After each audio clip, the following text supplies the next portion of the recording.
pour parler du rôle de l'intelligence artificielle dans les prévisions, eh bien, je vous propose d'accueillir Juliette Keff, qui va animer cette session, qui est journaliste et présidente de Vers le Média, accompagnée de Julie Deseille, qui est directrice de recherche au laboratoire L'Océan l'IPSL, et de Jérémy Sursin, qui est météorologue spécialiste intelligence artificielle. Et je sais que nous vous avions annoncé Louis Baudin.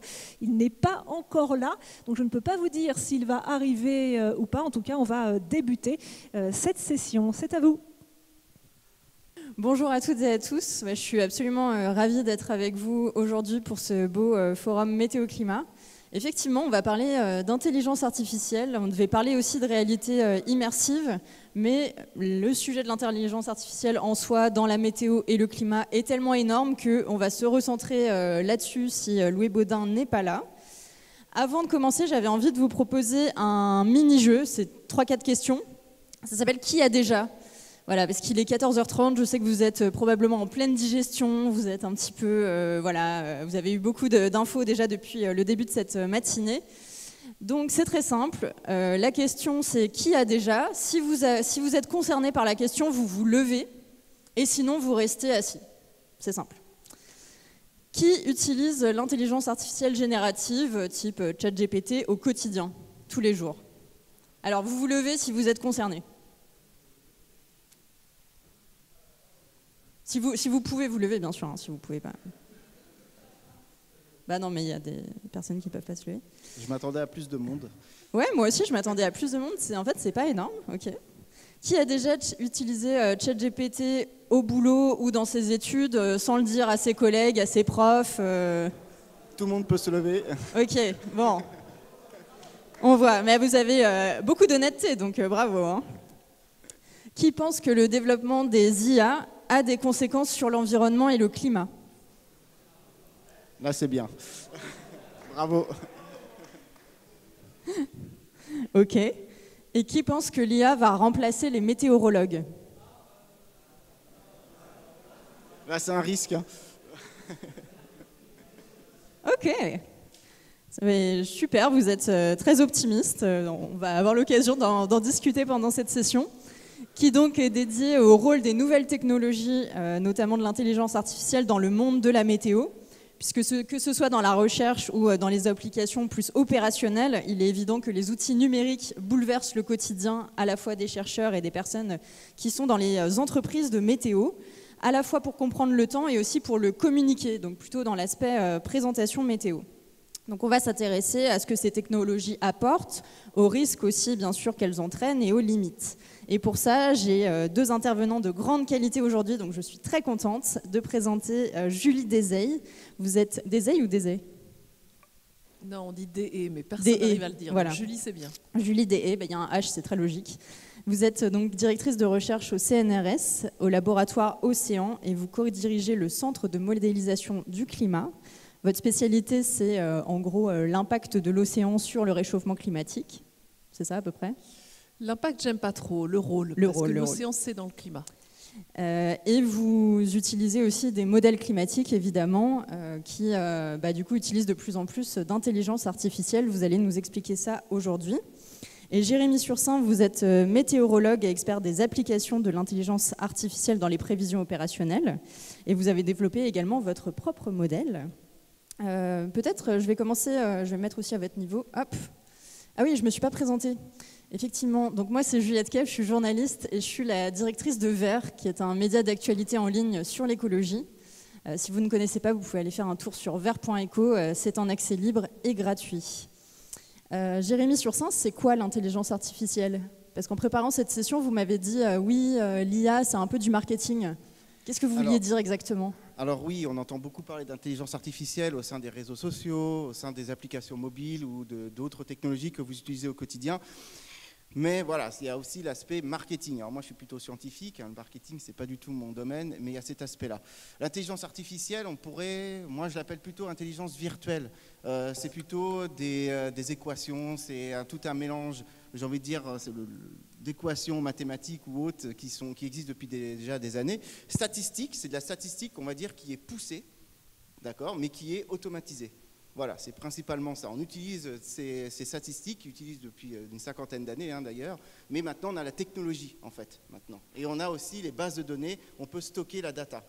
Donc c'est des algorithmes qui se nourrissent énormément de données, mais il n'y a pas forcément d'intelligence à proprement parler. L'intelligence, il en existe beaucoup de formes d'intelligence sur Terre, c'est très difficile à expliquer. Je ne suis pas sociologue ou philosophe, eux ils pourront vous l'expliquer mieux que moi, mais l'intelligence a une définition bien plus spécifique qu'on ne peut pas utiliser en termes d'intelligence artificielle, en tout cas pour l'instant. Dans cette session, on va quand même appeler ça de l'intelligence artificielle, puisque c'est le mot qui est utilisé, qui est dans le langage courant, on va dire, qui est passé notamment depuis l'émergence de ChatGPT. Maintenant, tout le monde a entendu parler d'IA. Comment est-ce que vous l'utilisez dans votre métier de météorologue ? Alors, si on parle vraiment d'intelligence artificielle, ça voudrait dire que moi, étant jeune, à 17 ans, j'avais déjà développé un modèle d'IA sur les orages, ce qui est aberrant, ce qui n'est pas vrai.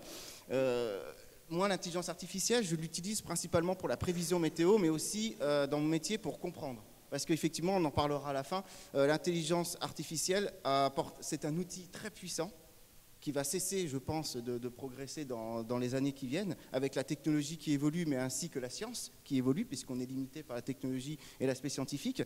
Et je l'utilise pour comprendre aussi. Il y a des choses qui fait qu'on arrive, alors j'aime pas trop le terme corrélation, mais on arrive à voir certaines variables corrélées et essayer de comprendre qu'est-ce qui se passe. C'est plutôt de la compréhension en général. Merci. Julie, vous avez, on va dire le grand public a découvert l'intelligence artificielle avec ChatGPT, mais l'intelligence artificielle existe depuis bien plus longtemps que ça. Vous, dans votre métier, depuis combien de temps est-ce que vous l'utilisez et quelles sont les applications concrètes ? Alors, ça fait une dizaine d'années que moi je l'utilise dans mon métier de climatologue. Et dans les applications concrètes, la première finalité, c'est la sobriété.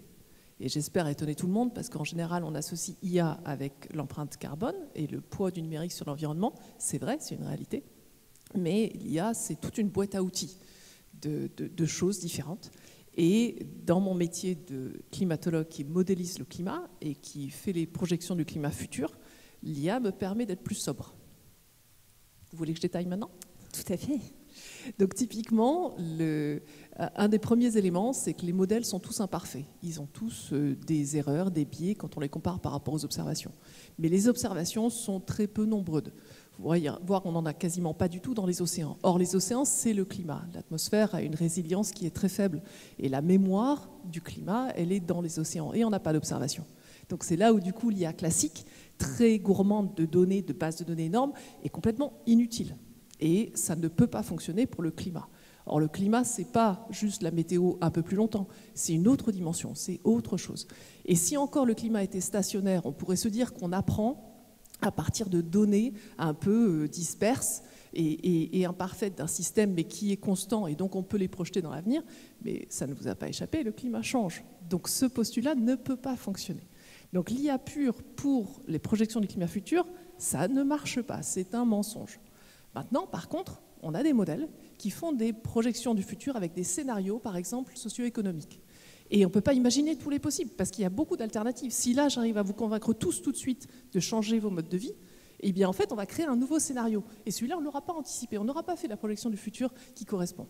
Donc, ce qu'on peut faire grâce à l'IA, c'est faire des hypothèses ou recréer des scénarios virtuels entre deux scénarios qui ont réellement été produits par un modèle de climat et voir entre les deux si jamais on avait fait des choses un peu différemment. Plutôt que refaire tourner le modèle de climat qui est aussi très gourmand en énergie, là, on va se servir de l'IA pour spéculer qu'est-ce qui se serait passé dans des scénarios intermédiaires. Et dans les imperfections du modèle, donc ça, c'en est une, on ne peut pas tout anticiper pour le futur, c'est des contraintes externes au modèle de climat qu'on ne peut pas fournir, mais je parlais tout à l'heure, les modèles sont faux, c'est vrai. Alors comment on essaye de les améliorer, sachant qu'on n'a pas de données, c'est vraiment quelque chose qui est assez complexe. Et ce n'est pas l'IA qui nous permet de les améliorer. Par contre, avec l'IA, on peut quantifier les incertitudes de ces modèles. Et ça, c'est essentiel pour mieux guider non seulement l'adaptation, mais surtout l'atténuation du changement climatique. C'est grosso modo alerter les sociétés et les décideurs de tout ce qu'on ne sait pas du futur. Alors évidemment, il y a des choses qu'on sait, le climat change, ça va être de pire en pire, et on va franchir des points de bascule qui vont être des catastrophes dans la catastrophe. Ça, c'est certain. Mais par contre, si en plus on prend conscience de tout le possible qui peut être et que nos modèles essayent de représenter, mais qu'on quantifie ceci, Alors, on espère que l'urgence de la transition va apparaître plus clairement aux décideurs, mais aussi à tout un chacun, et que du coup, on va s'emparer beaucoup plus vite des changements nécessaires. Vous disiez, Julie, que ces modèles-là, forcément, ils nécessitent des données. En ce qui concerne l'océan, on a peu de données. Est-ce que, Jérémy, pour la météo, on a suffisamment de données, justement, pour nourrir ces modèles d'intelligence artificielle ? Alors j'ai envie de dire, on n'a jamais assez de données. Il faut toujours beaucoup plus de données pour l'apprentissage du modèle, pour qu'il soit fiable déjà. Enfin, il y a un niveau de fiabilité correct.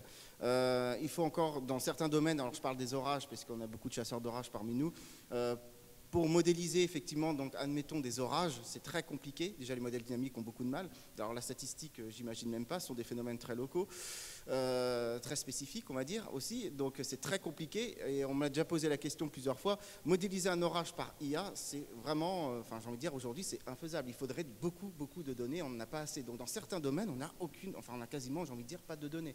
Et je peux parler même aussi sur un projet sur lequel je travaille, sur les villes du futur, en termes de, enfin les smart cities pour que tout le monde connaisse. C'est compliqué parce qu'on n'a pas assez de données aussi. Donc le manque de données dans certaines disciplines, c'est vraiment très complexe. Donc si on n'a pas assez de données, on ne peut pas forcément faire de l'IA, ou on peut faire une IA, mais ça ne vaudra rien du tout. Est-ce que vous avez estimé la masse de données qu'il faudrait pour que, je ne sais pas, pour améliorer justement votre modèle, par exemple ?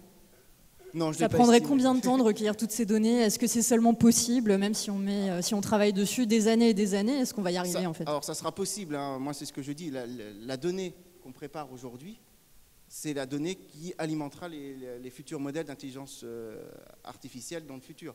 Mais non, je n'ai pas quantifié la donnée, je n'ai pas quantifié la donnée, c'est pas possible. Oui. Je peux répondre ? Oui, je ne suis pas tout à fait d'accord avec la tonalité de cette discussion. Il y a des architectures IA qui ont besoin de moins de données. En fait, on arrive à plus de conclusions avec moins de données. Quand c'est l'IA générative, à laquelle on fournit énormément d'informations et on la laisse trouver ce qu'il faut trouver, alors en effet, plus on en a et plus on va trouver l'information. Mais pour d'autres architectures, il y a plein d'autres IA qui ne sont pas les IA génératives, alors on se rend compte qu'on a une réponse à la question qu'on s'est posée beaucoup plus facilement avec moins de données. Mais ça, c'est une démarche d'adopter l'IA pour les sciences du climat, mais pour les autres sciences en général, qui est l'IA frugale et dédiée. Frugale, j'en ai parlé tout de suite. L'objectif, c'est quand même que tous, on atteigne des objectifs de sobriété. Je vous rappelle qu'on était tous super contents en 2015, quand on s'est fixé des objectifs de réduction des émissions du CO2 et de tous les gaz à effet de serre, on l'a oublié. Depuis qu'il y a le fame à propos de l'IA, depuis qu'il y a des investissements, on a tous oublié ça. Pourquoi ? Parce qu'on se dit que l'IA va nous aider à résoudre le problème du changement climatique. Non, ça l'empire, ça l'aggrave. Ces énormes bases de données qui sont gérées, qui sont ouvertes chaque mois, ça aggrave le problème du changement climatique. Et on vous vend ça en vous disant c'est comme ça qu'on va vous aider à vous adapter, mais réellement, on rend le problème encore pire. Donc c'est comme si on était déjà en train de foncer dans un mur et on vous dit, vous inquiétez pas, accélérez, parce qu'en fait, à un moment, ça va bien se passer. Mais non, peut-être on peut juste commencer par ralentir. Et ralentir, c'est atténuer. Et c'est avoir ces objectifs de sobriété. Maintenant, sur la frugalité. Pardon, c'est l'autre, dédié. Dédié, c'est pas les IA génératives. Et pourtant, j'en fais aussi dans mon métier. Donc, quelles IA génératives ? C'est là qu'on peut contrôler le volume de données dont on a besoin. Et je reviens sur la sobriété. Le volume de données, le stockage, c'est ça l'empreinte carbone. Mais donc, maintenant, dédié. C'est en fait tout simplement revenir à la méthode scientifique. J'ai une question scientifique que je me pose, qui a elle-même une base de données qui est associée, parce que dans la méthode scientifique, ça commence par ça, c'est des observations, c'est des constatations. Je pose une question, je mets en œuvre une série d'expérimentations pour y répondre, je conclus, et je me remets en question, parce qu'éventuellement, d'autres données sont arrivées, etc., etc. Si on a une démarche comme ça, alors la question n'est pas combien de données on a, ou de combien de temps on a besoin. C'est je pars de quelles données pour poser quelle question. Et là, tout de suite, le scope, il est différent sur l'IA. Et vous disiez en préparation justement de cette conférence qu'il y avait aussi un enjeu à se réapproprier en tant que chercheur ses propres modèles, c'est-à-dire à les développer effectivement en interne, aussi pour une question d'indépendance justement de la donnée, pour une question de maîtrise de la donnée. Est-ce que vous pouvez nous en parler un petit peu de cet aspect-là ? Oui, c'est pas tant la maîtrise de données, mais la maîtrise de l'outil. Donc en vérité, l'IA est très peu explicable. On n'arrivera pas à être complètement explicable. Moi-même, j'ai fait des articles sur l'explicabilité de l'IA. On n'y arrivera pas, en fait. On rajoute des trucs de statistiques encore plus avancés, mais ce n'est pas vraiment explicable au sens où les physiciens, les mathématiciens parlent de l'explicabilité. Par contre, si on utilise l'IA, comme je vous l'ai indiqué, dans finalement cette production scientifique, alors on doit aller détecter les incertitudes à droite à gauche. La remise en question, c'est d'abord soi-même, le scientifique, devant son protocole, devant son résultat. Tiens, qu'est-ce que j'ai fait comme choix à tel endroit qui finalement a biaisé mon résultat? Donc il faut absolument connaître ces outils complètement. Ça ne peut pas être des boîtes noires. Ça veut dire quoi? Ça veut dire soit des collaborations avec les gens qui ont développé ces outils, très proches. Or, on sait très bien que le open source des logiciels, il vaut un temps, jusqu'à ce qu'on soit bien intoxiqué à l'utiliser, et puis là, hop, il disparaît, et il faut payer des licences, et ça, c'est juste pas acceptable. Et ensuite, développer la culture en interne, dans les communautés scientifiques, de savoir parler ces langages si sophistiqués, si pointus, dans une autre discipline, ça prend du temps.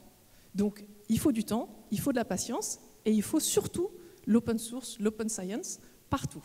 Et à l'heure actuelle, malheureusement, et c'est le cas aussi dans la météo, on voit bien que l'IA dans la météo, c'est l'apanage de grands groupes de droit privé et non pas des établissements publics. Vous voulez réagir, Jérémy, là-dessus? Non, je suis entièrement d'accord. On parlait d'écologie et effectivement, l'intelligence artificielle, moi je le dis souvent, enfin, c'est pas Dieu vivant, c'est pas non plus la technologie. On fait croire, je parlais du niveau marketing au tout début, effectivement, c'est plutôt que du marketing. À la base, on le prononce absolument partout, dans tous les médias. Et non, ça demande effectivement une quantité d'énergie aussi, les data centers, il faut les alimenter. Et il faut savoir utiliser l'IA et il y a une philosophie. Je parle souvent de la philosophie de la donnée, mais il y a aussi une philosophie de l'IA à adopter, comme effectivement vous le précisez tout à l'heure. Aujourd'hui, est-ce qu'on peut faire confiance aux modèles avec IA, justement, par exemple, que vous développez, pour pouvoir prédire tout type de phénomènes, y compris des phénomènes extrêmes en météorologie? Alors, les phénomènes extrêmes, non, parce qu'en fait, on n'a pas assez de données sur ces phénomènes extrêmes aussi. Ils sont connus, mais scientifiquement, on est quand même limité aussi. Donc, il y a ce problème scientifique également. Donc, j'ai envie de dire, non, quand il y a des événements extrêmes, je préfère me consacrer sur les modèles dynamiques, pas les modèles par intelligence artificielle. Vous pouvez développer un peu? Oui, alors les modèles dynamiques, bon, ici dans cette salle, je pense que la plupart des personnes les utilisent. On peut faire un petit test. Qui utilise des modèles dynamiques dans la salle? Pour faire des prévisions. Oui. Il y en a beaucoup, ouais. Ouais, je quasiment la peu. Majorité. Voilà. Par contre, des modèles par intelligence artificielle, est-ce qu'il y en a qui les utilisent ou qui connaissent d'ailleurs? Un petit peu? D'accord. Certains jeunes. Certains, voilà, la plus jeune génération. Et est-ce que vous pouvez nous expliquer un petit peu plus en détail ce que ça change? Et je ne sais pas, peut-être dans la pratique, moi j'en fais pas moi-même, donc je ne peux pas savoir exactement comment vous travaillez au quotidien, mais qu'est-ce que ça change en fait? Alors quand nous on lance des modèles dynamiques, bon, ça prend du temps, c'est ça. Que le modèle par IA, ça prend beaucoup moins de temps aussi. Donc il y a, on va dire, moins d'énergie aussi, puisque les modèles dynamiques prennent énormément d'énergie. Alors je n'ai pas les chiffres en tête concernant ces valeurs d'énergie. Mais que l'IA, c'est un gain de temps, un gain d'énergie, donc c'est bien pour la planète. Et on peut retravailler après dessus. Ça, on retravaille sur les conditions initiales du modèle. Quand on voit qu'on a fait, que c'est pas bon, on modifie les conditions initiales et on retravaille dessus. Donc ça, c'est l'avantage. Après, au niveau de la prévision, alors je parlais de quelques exemples comme ForecastNet ou comme GraphCast qui sont très bons. Sur la prévision, alors ils indiquent 10 jours, mais c'est souvent 5-6 jours où c'est plutôt fiable. Mais là aussi, il faut regarder après le modèle en profondeur. Julie, vous disiez que le prochain rapport du GIEC va intégrer donc des modélisations réalisées avec IA. J'imagine que c'était sans doute le cas aussi du précédent, mais peut-être pas dans les mêmes avec les mêmes implications. Est-ce que vous pouvez nous parler de ça un petit peu, des impacts aussi qu'il pourrait y avoir justement pour mieux connaître le climat, ce qui nous attend, justement les scénarios? Vous le disiez un petit peu tout à l'heure, aujourd'hui les modélisations par IA vous permettent d'avoir des scénarios intermédiaires qui ne sont pas forcément prévus par la modélisation climatique elle-même.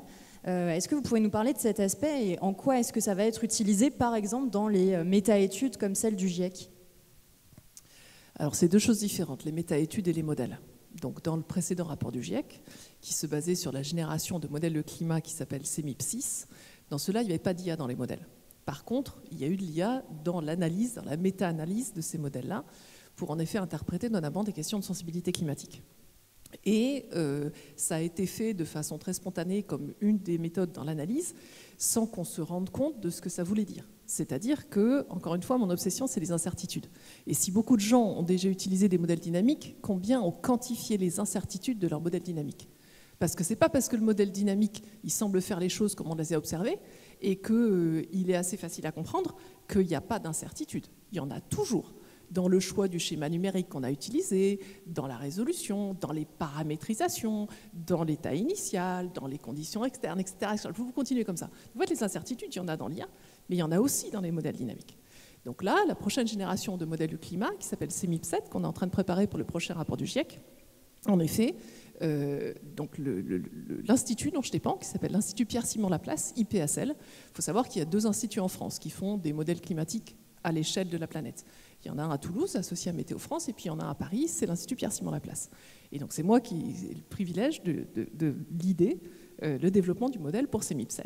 Et donc en effet, non seulement il y aura de l'IA après en post-analyse, et il faudra faire attention à quantifier l'incertitude que ça apporte et le gain, pour justement, je vous disais tout à l'heure, c'est ça qui nous permet d'avoir des réponses plus précises, mais aussi en amont, quantifier l'incertitude du modèle dynamique lui-même. Je vous parlais tout à l'heure de ces choses intermédiaires, de paramétrisation, la calibration avec l'IA, c'est quand même quelque chose d'assez intéressant. Aussi l'état initial, l'équilibration. Ces modèles de climat sont très coûteux à faire tourner en effet, et donc si on peut accélérer leur phase d'équilibration pour du coup repartir d'un point initial qui est plus proche de l'état d'équilibre du modèle et plus proche de ce qu'on attend être la fidélité pour ensuite intégrer sur les scénarios historiques et futurs, ça c'est les directions dans lesquelles on s'engage. Mais il faut savoir qu'à l'heure actuelle, il y a beaucoup d'aspirations, mais comme à chaque fois en recherche, on n'est pas dans une conduite de projet opérationnel. On se dit, tiens, ce serait bien de rajouter de l'IA au moment où on résout notre modèle dynamique. Donc on parle de modèle hybride. Et puis on commence. Et puis là, on se rend compte que, il y a quand même des choses qui sont un peu techniques. Ou tiens, on découvre des choses sur notre modèle dynamique qu'on n'avait pas comprises avant. Et donc, comme toujours, la recherche, ça prend du temps. Et ça, je veux absolument le revendiquer, peut-être par rapport au rythme effréné qu'est l'IA, et il faut avoir de l'IA partout. Ben non, la recherche, ça prend du temps. Et créer des nouvelles connaissances, ça prend du temps. Et il faut l'accepter. Ce n'est pas parce qu'on est mauvais ou parce qu'on avait posé la mauvaise hypothèse. Non, le principe même de la recherche, ce n'est pas de trouver, c'est d'identifier les nouvelles questions qu'on doit se poser. Et donc, dans ce contexte-là, oui, il y a 3 ans, quand on a commencé à parler de la nouvelle génération de modèles de climat pour le prochain rapport du GIEC, tout le monde voulait mettre de l'IA. Bon, en vrai, je vous rassure, il n'y en aura pas beaucoup. Parce que les deadlines, elles sont là, on doit commencer la production là. En vrai, il n'y a pas beaucoup de monde qui sont prêts. Donc ça ne veut pas dire qu'on ne le verra pas, ça viendra. Mais il ne faut pas voir que ça doit venir parce que ça doit venir. Ou bien parce que ce n'est pas là, on est has-been. C'est tout l'inverse. Il faut laisser aux acteurs de la recherche fondamentale le temps de processer ces nouveaux outils et d'être sûr que quand on les incorpore, c'est pour des bonnes raisons, pour mieux répondre aux questions scientifiques, avec un objectif de sobriété, c'est encore mieux. Jérémy, est-ce que justement, enfin là on comprend que sans doute non, mais est-ce que l'IA va remplacer les climatologues, les météorologues dans le futur, à votre avis? Alors dans le futur, j'espère pas, sinon on n'aura plus de travail. Non, dans les prochaines années peut-être. Alors prochaines années, non, je ne pense pas. Il faut du temps, c'est exactement ce que Julie indiquait. Il faut quand même de temps, il faut laisser la science aussi faire son chemin. On est limité aussi d'un point de vue technologique aujourd'hui. Alors quand on aura les ordinateurs, j'ai envie de dire, donc les ordinateurs quantiques ou autres, enfin quantiques pardon, ou autres, alors pourquoi pas, on verra. Mais pour l'instant, on en est très loin. Non, il faut du temps. Il faut du temps, donc moi, sur les prochaines années, je n'y crois absolument pas. Après, dans le futur, je ne suis pas médium, comme tout le monde ici, pourquoi pas, effectivement, dans 100 ans, 200 ans, mais j'en ai aucune idée, c'est pas possible, mais l'IA arrivera dans les modèles un jour. L'IA en proprement parler, donc avec une réflexion derrière, voilà, c'est pas l'IA, j'ai envie de dire, d'aujourd'hui. Julie ? Je suis désolée, la course est freinée à plus de calculateurs et plus de computationnel. Dans le contexte actuel du changement climatique, je ne peux pas. Je ne peux pas cautionner ça.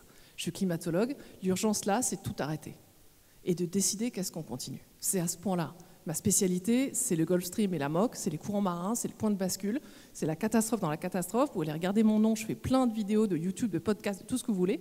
Je ne peux pas cautionner cette marche effrénée vers on aura plus de capacité computationnelle, donc on fera des encore plus gros data centers et on entraînera des encore plus gros IA. Et quoi ? Et on aura encore plus de changement climatique. Et là, on se dira, ah ouais, ah bah zut, maintenant, on est bien dans le mur. Non, non, il faut être à un moment raisonnable et responsable. Donc, l'IA par rapport aux prévisions météo, malheureusement, il y a un tel enjeu business par rapport aux assurances. Il faut mettre le nom dessus, d'accord ? C'est les assurances qui veulent savoir combien il faut faire payer les polices d'assurance pour les risques climatiques, mais c'est même pas du climat, c'est les événements extrêmes météo de demain. Voilà, du coup, ça, il y a du business derrière. Résultat, les prévisions météo, c'est l'apanage de grands groupes de droit privé qui se sont emparés de ça, qui ont mis tellement de moyens derrière avec aucun objectif de sobriété. Ils ont tous explosé l'empreinte carbone par rapport au plan qu'ils s'étaient eux-mêmes fixés. Et maintenant, ils ont gagné le jeu. Et quand ils commencent à pousser dans le futur, et ben là, ils ont un problème. Et ils viennent nous voir, les climatologues, de dire, bon, alors comment on fait pour faire des prévisions un peu plus loin? Là, en fait, on a un rôle éthique à jouer, de dire, elle est où cette recherche? Elle est dans le droit privé ou elle est dans le domaine public? Parce que les prévisions météo, qui sont l'expertise d'un groupe privé qui, pour des raisons géopolitiques, les unes ou les autres, décide de ne plus fournir des prévisions météo dans une région du globe donnée, et j'ai même pas besoin de mentionner laquelle, on fait quoi, nous, en tant que citoyens? On cautionne ça ou pas?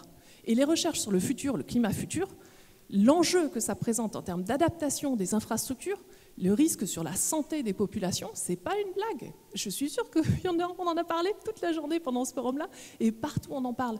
C'est pas une blague. Et oui, je veux faire peur aux gens qui n'auraient pas déjà peur. Donc ça doit rester du domaine de la connaissance publique, donc du domaine de la recherche publique. Et oui, il faut mettre de l'IA dedans, parce que c'est ça qui va nous permettre d'avoir plus de réponses à moindre coût carbone. Donc l'IA, frugale et dédiée, on y va full speed. Mais le reste, complètement débridé, où c'est la surenchère d'avoir plus de capacité de calcul pour faire des plus grosses bases de données, non. Ça, en tant que climatologue, je ne cautionne pas.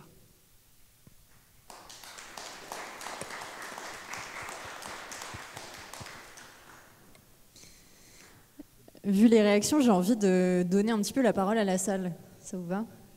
Est-ce qu'il y a des questions ou enfin plutôt des questions d'ailleurs, pas des grandes remarques, et essayez de faire court s'il vous plaît, comme ça on peut prendre plus de questions. Merci. Oui. Bonjour, Aurélien Barraud du MR Métis. Juste une petite remarque, puisque vous parlez de la question de remplacer les météorologues par l'IA. J'espère que ça ne se produira pas. Par contre, là où j'ai des craintes, c'est au sujet des journalistes météo, parce que j'ai vu un jour, ça a été montré dans la chronique high-tech de Télématin sur France 2, un bulletin météo russe qui était présenté par une journaliste qui avait l'air plus vraie que nature, sauf qu'en fait, elle était générée par IA, y compris sa voix. Et moi, j'espère que ça n'arrivera pas en France, parce que je vois mal comment on pourrait inviter une IA aux tables rondes du meet-up météo. Et puis, pour leur demander des photos dédicacées, je pense qu'à mon avis, il ne faut pas y compter. Non, dans le journalisme, c'est un petit peu comme en recherche, c'est-à-dire que le fondement de notre métier, c'est de faire émerger des nouvelles informations. C'est-à-dire de travailler sur le terrain, à aller récolter, aller faire des reportages, des enquêtes, etc. Et ça, c'est des choses que l'IA ne peut pas faire, parce que l'IA ne peut pas en fait aller regarder en permanence ce que pensent les gens, comment est-ce qu'ils, quelles sont leurs préoccupations du quotidien, etc. En tout cas, il faut une approche humaine, selon moi, là-dedans. Donc le journalisme, dans tous ces aspects-là, n'est pas encore forcément impacté. Après, il est impacté sur plein d'autres aspects, notamment toutes les tâches un peu de moins forte valeur ajoutée, quoi. Tout ce qui est reprendre des articles qui sont directement mis en ligne depuis des dépêches AFP, par exemple, de l'agence France-Presse. Ça, c'est des choses, effectivement, qu'on va voir. Merci. Est-ce que l'un de vous deux veut rebondir sur cette remarque, sur les présentateurs météo? Non, c'est bon. Non, c'est bon. Effectivement, on aura peut-être des présentateurs, des journalistes météo par IA. Oui.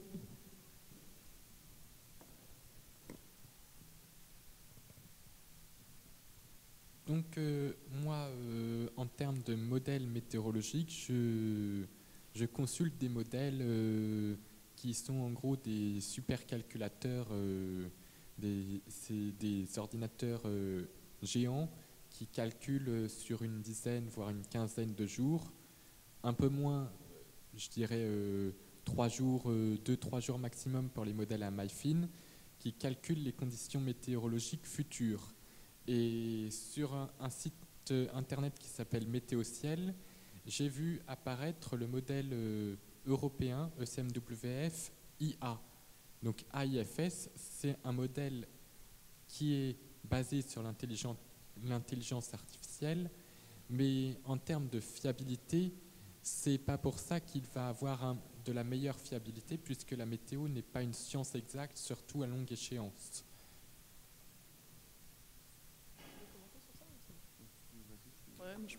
Je peux commenter sur ça. Donc, il y a une histoire dans l'histoire. ECMWF, c'est la référence à l'heure actuelle en termes de prévision météo dynamique à l'échelle globale et pour des régions spécifiques sur lesquelles il y a un intérêt pour ECMWF, c'est-à-dire l'Europe. C'est vraiment une construction qui est chouette. C'est des enjeux opérationnels, mais avec de la recherche publique, financée par les États de l'Europe qui se sont engagés à financer ECMWF.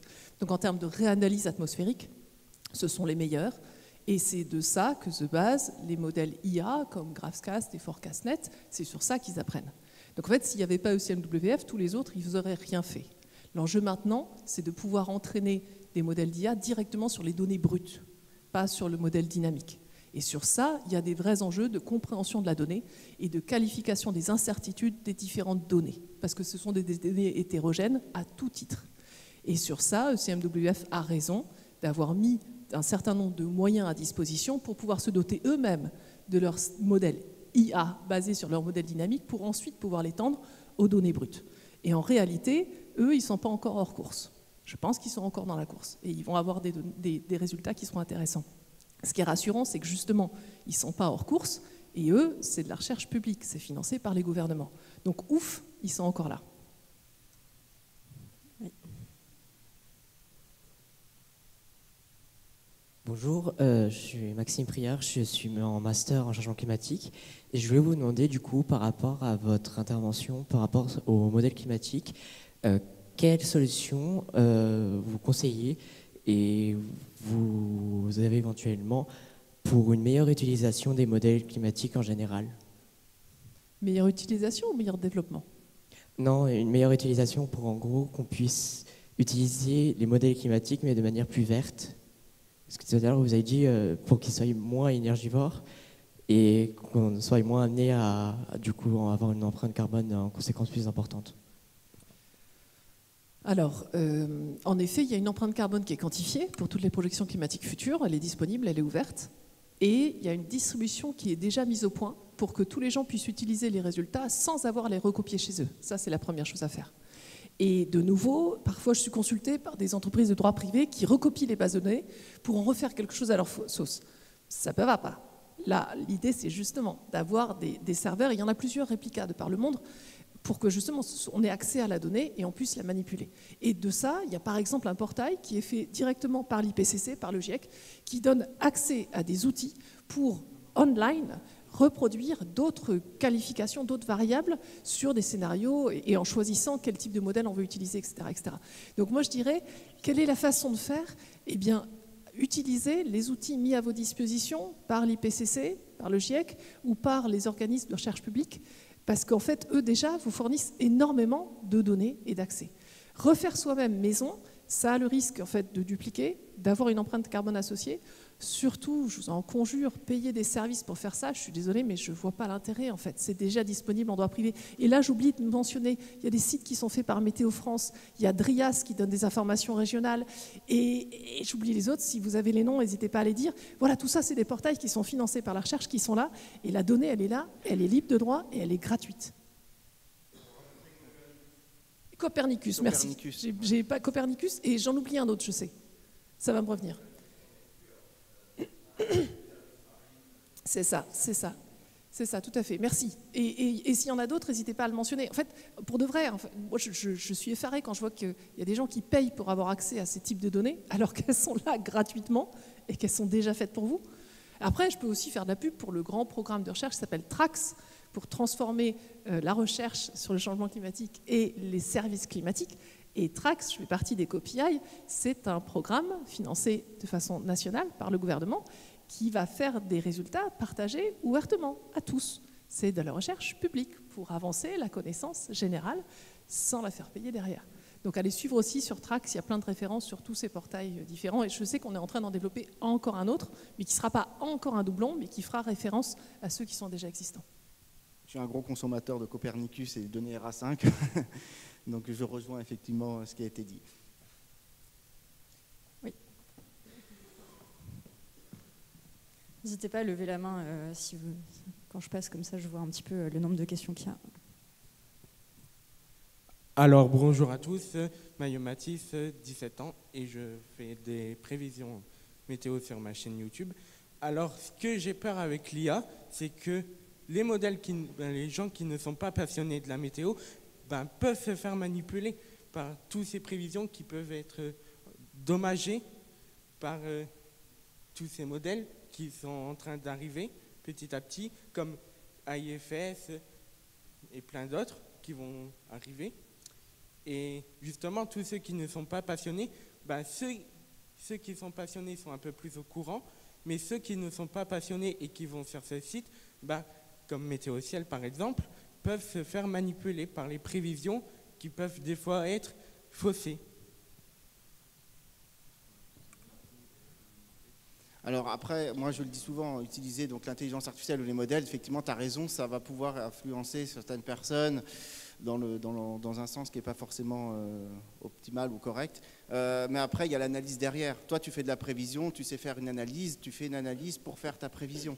Voilà, et le plus important, c'est de faire son analyse derrière. Donc tu peux utiliser un modèle dynamique, un modèle d'IA, tu peux faire une comparaison ou autre. Tu fais ta prévision, tu fais ton analyse. Voilà, c'est ce que moi je préconise et c'est ce que moi je fais aussi quand je fais de la prévision météo. Après, effectivement, il y aura des personnes qui vont générer des textes automatiquement sur la prévision, qui vont faire leurs vidéos sur YouTube. Bon, il n'y a pas que le domaine de la météo, là, il y a d'autres domaines où c'est déjà utilisé, aujourd'hui encore. Ouais, moi, je rajouterais juste qu'on n'a pas besoin de l'IA pour faire des choses mensongères et pour manipuler les gens. On sait très bien faire même sans IA, donc ok, l'IA, pourquoi pas. Moi, je pense que ce que l'IA souligne à l'échelle sociétale, et c'est vrai pour les sciences du climat, pour les étudiants en climatologie, et tu parlais tout à l'heure de qui utilise ChatGPT et d'autres sans le dire à ses collègues, pour moi, ça pose une vraie question de où est notre valeur ajoutée individuelle. Sincèrement, c'est-à-dire que ce que finalement on dit qu'on a fait, mais c'est l'IA qui l'a fait et on ne sait même pas comment elle l'a fait, bon, quel est l'intérêt d'encombrer les bandes passantes avec ça, sincèrement, parce que tout le monde peut le refaire. Mais par contre, se servir de ça pour faire un petit chemin introspectif personnel, de dire elle est où ma valeur ajoutée? Qu'est-ce que moi j'ai compris que je pense les autres n'ont pas encore compris? Qu'est-ce qu'il vaut la peine que je le raconte sur ma chaîne YouTube? Parce que moi je pense que j'ai compris la façon de procéder, comment il faut faire. Et comment j'ai compris ça? Quelle est la méthode que j'ai mise en œuvre? Quelles sont les métriques que je m'applique à moi-même pour être sûr que je ne dis pas n'importe quoi? Ça, c'est une valeur ajoutée. Et là, moi je vois de l'intérêt à raconter ça. Mais juste ressortir quelque chose qui a été fourni par de l'IA comme ça, en prétendant que c'est soi qu'on l'a fait, je pense qu'on peut grandir un peu et sortir de ce niveau assez basique qui en fait n'est pas du tout de la valeur ajoutée, qui juste dégrade la qualité du débat public en général. Toi, ta valeur ajoutée, tu l'as parce que tu fais ton analyse, tu fais ton travail. Après, tu peux te tromper, hein, mais au moins c'est ton travail qui est derrière et c'est ça qui est valorisant pour toi. On va prendre peut-être une dernière question si on a une, et après ce sera la fin de cette table ronde très intéressante. Non, c'est bon.